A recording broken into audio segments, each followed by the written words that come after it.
যে সনদ সরকার প্রদান করবে সেই সনদে জুলাই শহীদদের স্বীকৃতি, আহতদের স্বীকৃতি এবং দায় দায়িত্ব গ্রহণ, বিচারের দায়বদ্ধতা কিভাবে উপস্থাপিত হবে তার একটি নমুনা উপস্থাপন করছি।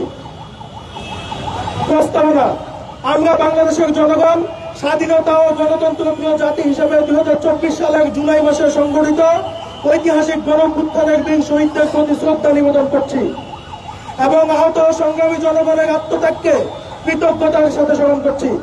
তাদের রক্ত, ত্যাগ ও সাহসিকতার বিনিময়ে নতুন করে উন্মোচিত হয়েছে স্বাধীনতা, গণতন্ত্র ও ন্যায়ের পথ। এই সনদ আমাদের অঙ্গীকার, যাতে শহীদদের রক্ত বৃথা না যায়, আহতদের স্বপ্ন পূর্ণতা পায় এবং বাংলাদেশ হয়ে ওঠে একটি ন্যায়ভিত্তিক, মানবিক ও গণতান্ত্রিক সমৃদ্ধ কল্যাণ রাষ্ট্র। ধারা 1, জুলাই শহীদ ও জুলাই যোদ্ধাদের স্বীকৃতি। 2024 সালের গণঅভ্যুত্থানে জীবন উৎসর্গকারী শহীদদের আমরা জুলাই শহীদ জাতীয় বীর হিসেবে ঘোষণা করছি।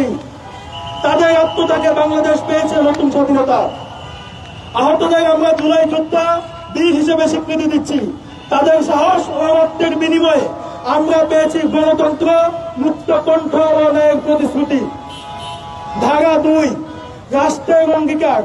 রাষ্ট্র এই মর্মে অঙ্গীকার করছে যে শহীদ পরিবার ও আহতদের আজীবন সম্মান, চিকিৎসা, শিক্ষা ও কল্যাণের পূর্ণ নিশ্চয়তা প্রদান করা হবে। শহীদ পরিবার ও আহতদের প্রতি দায়িত্ব গ্রহণ করা হবে রাষ্ট্রের অবিচ্ছেদ্য কর্তব্য। আহতদের সকল চিকিৎসা, পুনর্বাসন, কর্মসংস্থান ও কল্যাণমূলক দায় রাষ্ট্র সরাসরি বহন করবে। আহত শহীদ পরিবারের জন্য আজীবন সম্মানজনক ভাতা নিশ্চিত করা হবে, যা তাদের অধিকার হিসেবে স্বীকৃত থাকবে।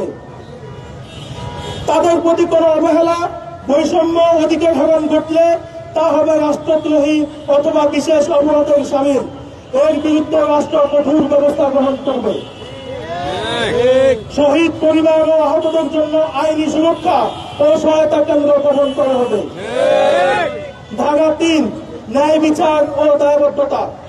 শহীদ ও আহতদের উপর সংগঠিত দমন পীড়নের জন্য দায়ীদের বিরুদ্ধে আন্তর্জাতিক মানদণ্ডে বিচার কার্য সম্পূর্ণ করা হবে। একটি স্বাধীন সত্য ন্যায় কমিশন গঠন করা হবে, যেখানে ভুক্তভোগীরা তাদের অভিজ্ঞতা ও সাক্ষ্য পেশ করতে পারবেন। এই 3টা ধারাকে জুলাই সনদে অন্তর্ভুক্ত করে অন্যান্য রাজনৈতিক দল এবং রাষ্ট্র সম্মিলিতভাবে ঐক্যমতের ভিত্তিতে এই সনদ পুরোপুরিভাবে বাস্তবায়ন করবে। জুলাই সনদের পূর্বে জুলাই ঘোষণাপত্র দিতে হবে এবং জুলাই ঘোষণাপত্র জুলাই সনদকে স্থায়ী বিধানে অন্তর্ভুক্ত করতে হবে। এমন একটি সমৃদ্ধ সংবিধান প্রণয়ন করতে হবে যাতে বাংলাদেশের ভবিষ্যতে কেউ আর পেশিবাদ বা আগ্রাসী হয়ে উঠতে না পারে। এই সংবিধানের আওতায় যেন বাংলাদেশ হয়ে উঠে একটি উন্নত ও সমৃদ্ধ বাংলাদেশ, যে বাংলাদেশের স্বপ্ন নিয়ে আমাদের ভাইরা জীবন দিয়েছে। আমরা বন্ধুত্ব বরণ করেছি, হাত পা চোখ হারিয়েছি। সুতরাং সরকারকে আহ্বান করব, অতি দ্রুত সময়ের মধ্যে জুলাই ঘোষণাপত্র এবং জুলাই সনদ জারি করুন। আমাদেরকে রাস্তায় রাখবেন না। রাষ্ট্রের জন্য এটা সবচেয়ে বড় লজ্জাজনক ব্যাপার যে 1 বছর পরেও জুলাইয়ের অন্যতম বীরেরা রাস্তায় দাঁড়িয়ে আছে। রাষ্ট্রের সব থেকে বড় ব্যর্থতা এখানে প্রমাণিত হয়। জুলাইয়ের শহীদ পরিবার এবং আহতরা রাস্তায় থাকা সত্ত্বেও রাষ্ট্র এত লম্বা একটা সময় পার হয়েছে, কোন ব্যবস্থা গ্রহণ করতে পারে নাই। রাষ্ট্রের কোন একজন দায়িত্বশীল এসে আমাদের সাথে যোগাযোগ পর্যন্ত করে নাই যে তোমাদের দাবিগুলো কি প্রক্রিয়ায় মানা যায়, কিভাবে এটার সমাধান করা যায়। রাষ্ট্র এত বেশি আমাদের প্রতি উদাসীন। সুতরাং আমি রাষ্ট্রকে হুঁশিয়ার করে বলতে চাই, অতি উদাসীনতা কিন্তু ভালো ফল বয়ে আনে না।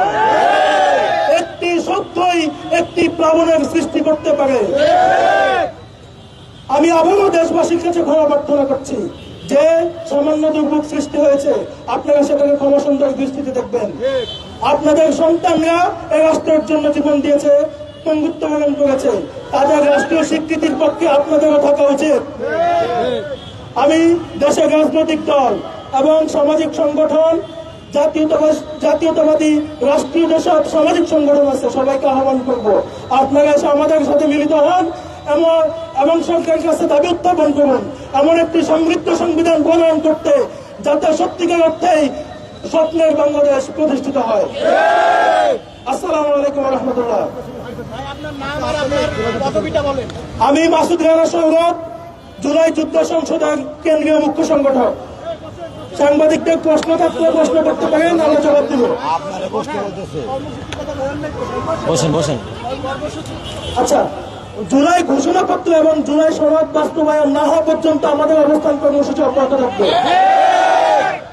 এবং জুলাই ঘোষণাপত্র জুলাই সনদ বাস্তবায়িত হওয়ার পরে সরকার যখন প্রতিশ্রুতি দিবে যে এটাকে স্থায়ী বিধানে অন্তর্ভুক্ত করা হবে, তখনই আমাদের কর্মসূচি আমরা শেষ করব।